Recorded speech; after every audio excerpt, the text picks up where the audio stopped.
The weather is changing. We're getting into winter of 2024-2025, and if you're wondering which communities or areas in Edmonton are going to weather the change in the real estate market, well, I'm here to talk to you today about, I would say, my top 5 communities that depending on how the market changes is always going to be there to weather the storm. So if you're thinking about investing and you're looking at communities, you're going to want to check out this video while I talk to you about, in my 17 years of experience, which areas always tend to weather the storm. So number 1 area, in my opinion, is the university and surrounding area.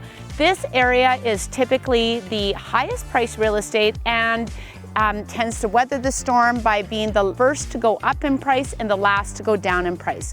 We're talking about Belgravia, we're talking about Windsor Park, Garneau, Strathcona. All of these areas tend to have a higher return on investment, and typically it's because they draw the university students in and they have a bigger rental return, but the proximity to downtown and to South Side and all the amenities is one of the main reasons. I would say number 2 would be Aspen Gardens. Aspen Gardens, Grandview Heights, Lansdowne, these areas have always also weathered the storm. They have recently went up quite significantly in value. They have a ton of infill going on in those communities, and they are average return on investment is quite high. Especially Aspen Gardens, which has Westbrook School, which draws a ton of people into that neighborhood just because of the school. So I would say number 2 would be Aspen Gardens. Number 3 would be Crestwood and Parkview, Laurier Heights.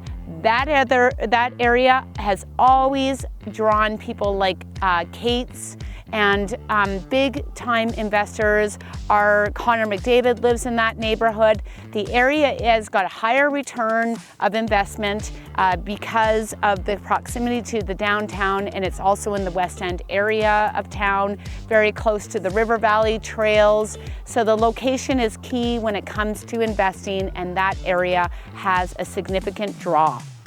Number 4, Windermere. Windermere was supposed to be like a suburb, a St. Albert suburb of Edmonton when it was first developed. It has a ton of amenities there, and every time I have a client from Ontario, they're always drawn into Windermere. They feel like that's the best place to invest in. Now, there are certain areas within Windermere that have a better return on investment than others. Keswick area is getting to be super crowded. They put a ton of new houses with almost zero lot line in there. So I would say stay away from that area, but Keswick on the river, there is the older part of Windermere. All of those areas have a ton of return of investment, and that will withstand the test of time. And number 5 would be Grise Spa. Grise Spa is an award-winning community in the Edmonton Northwest area, very close to downtown, about a 20-minute commute, and has tons of parks, trails, lakes.